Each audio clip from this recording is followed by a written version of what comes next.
Hello everyone, welcome to Liam's Lyceum. I'm your host Liam, aka Himbar, and today I'll be doing Liam's Leapings 15, which is my weekly update. This is for October the 29th, 2022.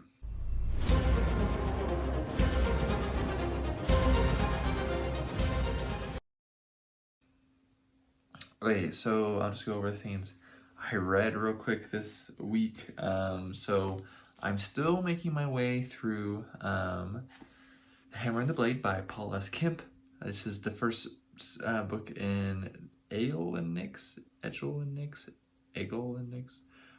say Ale when I'm reading it in my head because it looks like Ale Skallagrim son from, Ale's Saga. So, but that's actually Ale on the cover there. With Nix, it's a very much a Fafhrd and Grey Mouser inspired story. Kemp is an author I've read 8 books by already. They're all his Erebus Kale novels, which I always thought were kind of sword and sorcery adjacent anyways. Kind of helped me get into sword and sorcery even. But they're all Forgotten Realms novels, and I really enjoyed those, so it's been a blast so far to get into this, which especially since it's been directly inspired, very obviously, by Fafhrd and the Grey Mouser, which are my favorite duo. So, pretty cool. There are 2 more books after this, so, well, actually, let's see. At the start here, what are they called? Okay, there's A Discourse in Steel and A Conversation in Blood. This one came out in 2012. A Conversation in Blood came out in 2017. I don't know if Kemp plans on doing more or not, so I hope so. Right? I mean, I don't know how A Conversation in Blood ends, but I think one thing Sword and Sorcery is really good for is open-endedness. And even if, let's say, like, they die in A Conversation of Blood, which I don't imagine they will, then you could always do a prequel, rather. Okay, and then I also read The Dream Thief's Daughter by Michael Moorcock. It's a bit heftier. It's book 1 of the Dream Quest trilogy. It's pretty interesting as it is a mixture of his Von Beck stuff with Elric. It's technically the Elric. It's a sequel trilogy of sorts. It takes place during a 1,000-year dream quest of Elric's.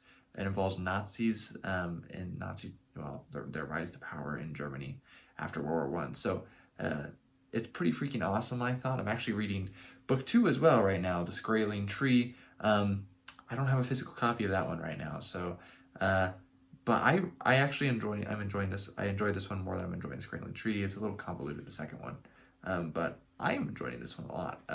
Or I did enjoy this one a lot, and I've read so much Moorcock this year. It's ridiculous. I was looking at the numbers, and once I finish The Skraeling Tree, that'll be 12 books by Moorcock I've read this year. And you'd think he'd be one of my favorite authors of that. And I really like him, and I really appreciate what he's done. But he's not one of my favorite authors. He's just one of those authors I feel like I can listen to really easily with audio narrations. And so I just have, and none of those books are like really that long. The Dream Thief's Daughter is probably the longest one. The other one I was due actually, which I forgot to put in here, which I got a copy to match the set I got last week. So The King of the Swords, book 3 in the Corum trilogy, or the Swords trilogy of Corum, who's another one of his Eternal Champion figures. This was the best of the books, and I think it was probably my favorite Moorcock book I've read. It's better than Sailor on the Seas of Fate, which is the third now Elric book. It was just awesome. I liked Corum a lot. It's a lot happier in a way, but I say that because it's less of a tragedy. That's really the difference. It's not a tragedy. And so even though a lot of stuff happens that's bad, it's very dark, honestly, still. It's pretty freaking awesome. Like, I really love it. And I love this cover I have here. This is a Berkeley edition, I think. Yeah. So from the early 70s. This was really freaking fun, honestly. I'm excited to get to the second Corum trilogy at some point, and to also get to the other, especially Hawkmoon and Ericose. I think Ericose will be one I'll really like. I know Moorcock's favorite is a Von Beck, and the Von Beck in this is actually, I believe, the son of the character of the Eternal Champion Von Beck from the Von Beck Eternal Champion series, I think. That's what it seems like, at least. So anyways, those are some of the Moorcock things I read. And then I read more Sword and Sorcery, surprise. I read Imaro. I'm not quite sure how to say this. It's interesting because, like, this is a Nightshade Books, like, book. And normally their versions of books, as far as I'm aware, are not, like, the definitive editions. Like, if you go on Amazon, you're gonna have to look generally for the Nightshade Books version of stuff. It's not like the only one you're gonna be able to find, but this is like it, for whatever reason. So it's pretty good. Actually, the original version came out, I believe, in the 80s, maybe. It's by Charles Saunders, of course. He's, I think, considered the father of Sword and Soul, which is sword and sorcery, both African-inspired or African flavor, rather than European. It's pretty good, honestly. And, you know, I've been meaning to get to this one for a while because I've read a lot of those classics. I've read, not all of them, obviously, but I've read a lot now of Robert E. Howard, C.L. Moore, Fritz Leiber, Michael Moorcock, and Clark Ashton Smith. So a lot of the big names from Sword and Sorcery. There's other smaller ones, of course, that I will be getting to. And I thought Charles Saunders, with his influence on Sword and Soul, was a big one I want to get to. I also have this up here, which is a recent Sword and Soul anthology, The Open Axe, Other Tales of Heroes and Horrors by Kirk A. Johnson. I'm wanting to get to this one, which is why I finally got to Imaro, so I could read this, to be honest. Yeah, I'm really looking forward to this. This is cool looking. So, but yeah, and there are more Imaro books too, so I'll probably read those at some point. But anyways, the one guy who's off that list right now that I have not read, and I don't know when I'll read them, is Carl Edward Wagner. I've never read any Kane because I can't find any affordable Kane. Kane is expensive. It seemed to have a limited run. I don't remember who originally published it, though I know there was a later Bane edition, probably in the 90s. And they're all expensive. And I think Bane is actually thinking about reprinting them because I've been chatting with Sean Korsgaard a little bit, or he has been talking a lot in the Whetstone Tavern Discord, and it seems like there might be a chance that Kane is going to get a reprint, and that would be awesome. I hear really good things. I think I would really like Kane, and I haven't read him yet. So that's like the one big Sword and Sorcery person of the classics I haven't read yet. There's a lot of contemporary stuff I'm still itching to get to as well. Okay, and then so I read those. So then I also read the second unpublished book. I started it. I'm about a third of the way through the second unpublished book of that series I'm reading for my internship. It's very interesting. This one's actually noticeably shorter. The first one was like 70-something thousand words, like 77, and this one's like 50-something thousand words. So what I think a lot of people probably call a novella these days, it's still a novel technically, though. That's my size of novel right there. I think a lot of novels are just fluffed out. It's what do we call it in like MMOs? Where there's just too much bloat. They're bloated. So anyways, that's my opinion on long novels. Though I do like a long novel too, so don't get me wrong. I just like a short one too because, you know, brevity. It's nice.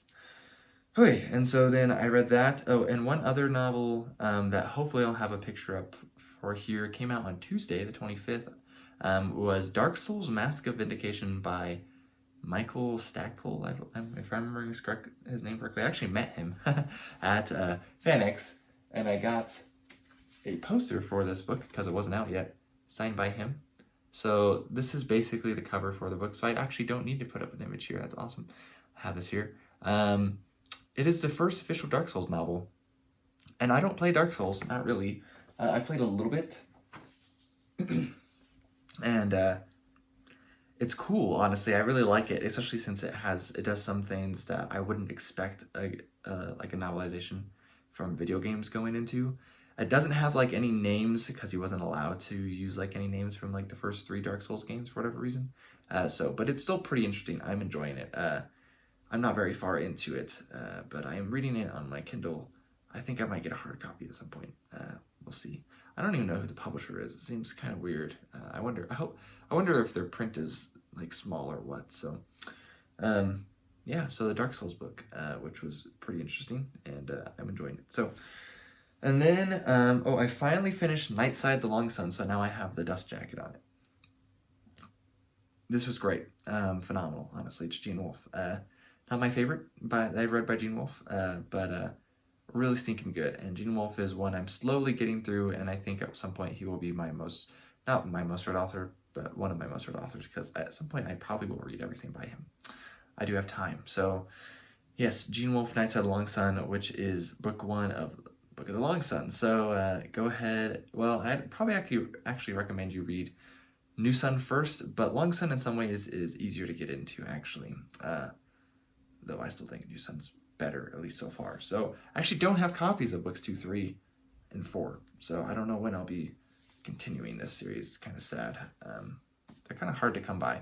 And even the bind-ups of the omnibus first 2 books and the second 2 books, are kind of expensive. And I'd rather have the hardcover to match, which half the reason I don't have them.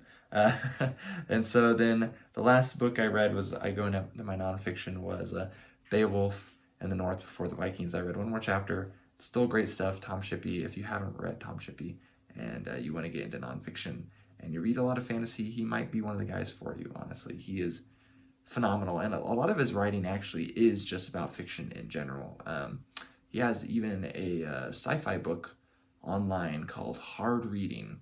I haven't read a ton of it, but you can actually download it for free online. Physical copies are ridiculously pricey, but you can get Hard Reading for free. So if you want to read about sci-fi from a highly educated, but not just educated, but he's a very smart man, honestly, in my opinion.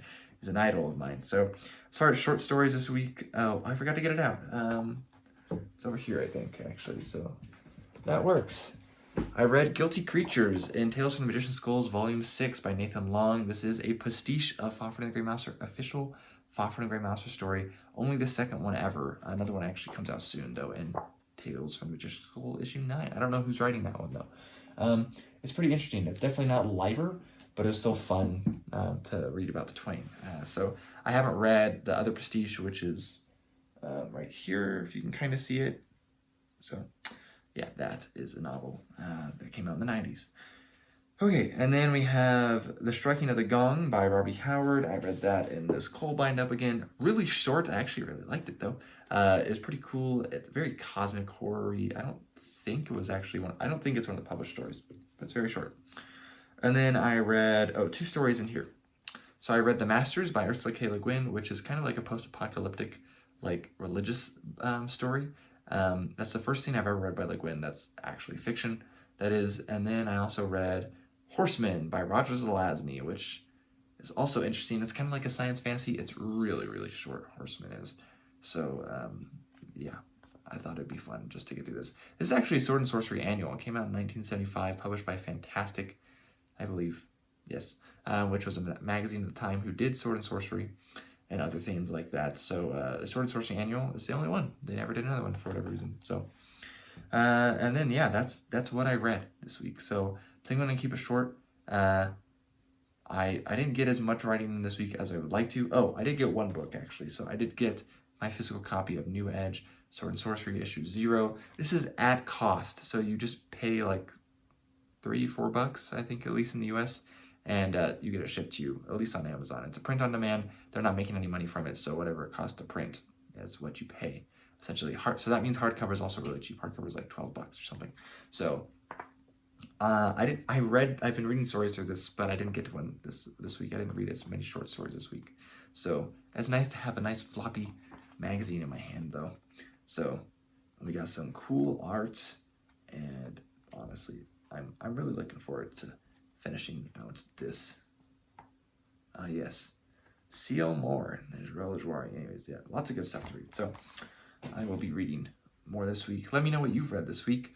Let me know what you plan on doing. I did have a Sword and Sorcery video come out for the Day of Might, and I did a live stream as well, so that was fun. Thanks to everyone who joined.